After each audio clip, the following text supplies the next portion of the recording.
So, Pete, you started off by saying the Department of Defense, and somehow it didn't sound good to me.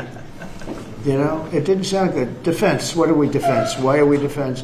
So it used to be called the Department of War, and it had a stronger sound.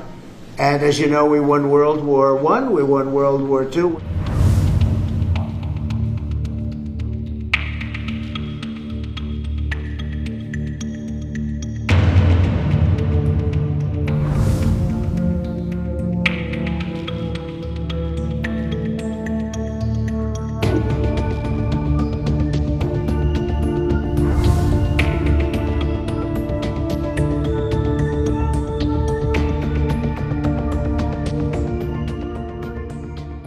I was going to say that our recruitment drive, so it was dead. During the campaign, they couldn't get, every story was the Army can't fill up, the Marines, none of them could fill up. They were way behind. We couldn't get anybody to go into the military, couldn't get any police. We have just set records on everybody wants to be in, everybody wants to go in. And we're taking incredible people. I mean, the level of, because of the Supreme Court, it's based on merit.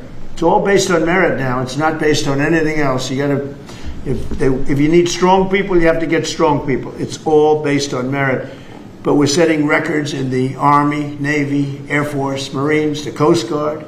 One of my favorites, because I happen to have created it, Space Force. We're very proud of Space Force. It's amazing what it's doing. We're leading in space now. China was killing us. Russia was beating us. China was killing us. We're now killing China. We are leading in space by a lot because of Space Force. So we're very proud. But everybody wants to go in. We went from not, and you know how bad that is for the spirit when every story that you were writing a year ago was that nobody wants to go into the military anymore. And if you're in the military, you know how deflating that is? You go home to your family. Nobody wants a job that you have. Well, now it's the opposite. Everybody wants to be there. And that includes police and fire and everything else. You're doing a good job. Thank you, sir. You're stopping a lot of wars. just the presence we're stopping. We've stopped 7 wars, and really the number is actually 10. We're not including a couple, and we're not including in there what we did with Iran, stopping their nuclear play. They would have had within a month or two, they would have had a nice big nuclear weapon to use. That's not going to happen. That won't happen. Pete, go ahead, please. Yes, sir. Well, Mr. President, thank you very much for your leadership. And the Defense Department is proud to be a part of this task force. Just like we have been down at the southwest border, where crossings are at 0. We've got national defense areas where we're working with Border Patrol to secure the southern border for the American people. Just like Los Angeles, where ICE officers deserve to do their job without being attacked, we're really proud to be a part of defending the nation's capital and ensuring it is safe and beautiful and working with law enforcement. And Mr. President, let me tell you, the morale of the troops, getting out there talking to them, they love this mission. They're grateful to be doing it, whether they're D.C. National Guard or other state National Guards. And at your direction as well, sir, it's just common sense to make sure they're armed as well. And so we're rolling out ensuring they're armed, capable of defending themselves and others if need be, supporting law enforcement, and we're proud to be there, sir. Well, look at the mission you just accomplished with Iran. 36 hours back and forth, flawless. Every bomb hit its target. They went right down those chutes, dark at night, no moon, no nothing. Every target, every bomb went right down. They have a chute that goes right down deep into the mountain. And they shouldn't have put ventilation in, I can tell you, because we use that for our advantage. But what they did, and we had the pilots and even the people that took care of the planes, we had a whole group of people at the White House a couple of weeks ago. And, I didn't realize this, but they said, we've been looking at their predecessors, and then these were the pilots. They said, we gave them beautiful medals. And I'll show you the medal. Gave them the medal just like this. See? Just like that. They were so happy. We gave a lot of them out for that. It was an incredible job. We had 52 tankers, people don't realize, so that they could refuel. We had many fighter jets, F-22s, F-35s, we had many. It was an amazing operation. It was flawless. Compare that to the operation when they went in with the helicopters crashing and everyone running around the desert, and the prisoners being taken, and that was Jimmy Carter. And what a horrible thing. This was the exact opposite. This was the exact opposite of what they did in leaving a very, very nice place. The Taliban runs a tough operation in Afghanistan, and I think it was the most embarrassing day in the history of our country. That was Biden. I was leaving, and we would have left through strength, tremendous strength. We would have had we would have kept Bagram, which is the air base, one of the largest runways in the world, one of the most powerful. You could land anything on it, many, many feet thick. You don't build them that way anymore. You can't.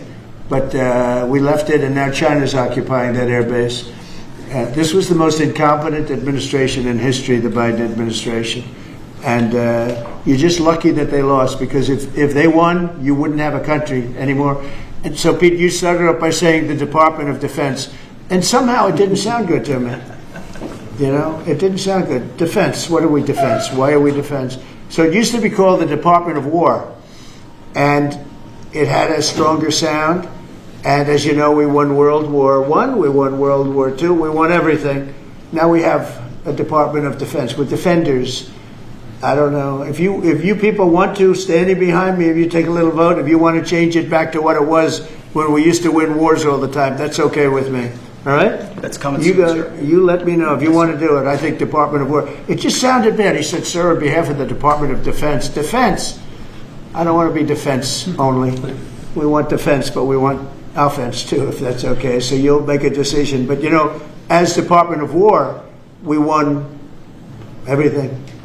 We won everything. And I think we're going to have to go back to that. In the meantime, I've stopped all of these wars. I've stopped them. The big one would have been India and Pakistan.